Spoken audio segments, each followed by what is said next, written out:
In today's video, I'm going to teach you how to add color effects to photos in Framer. To get started, open Framer and head into your workspace. Once you're there, click on the project you want to work on so it opens on the canvas.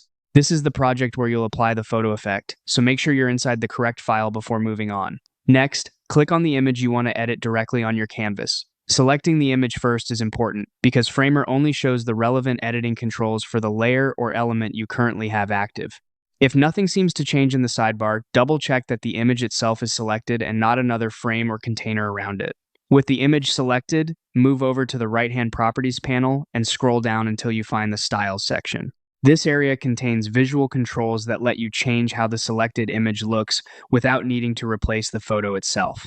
In the Styles section, click the plus icon. A menu will appear with different filter options you can apply, such as hue rotate, saturation, invert, contrast, or brightness.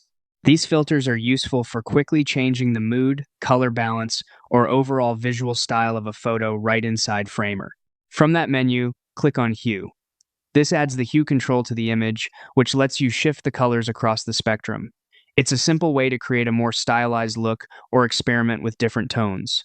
Finally, adjust the filter until you get the effect you want. As you change the setting, watch the image update in real time on the canvas. Take your time here and make small adjustments, since subtle changes often look more polished than extreme ones. Once it looks right, you're done. That's how you add color effects to photos in Framer.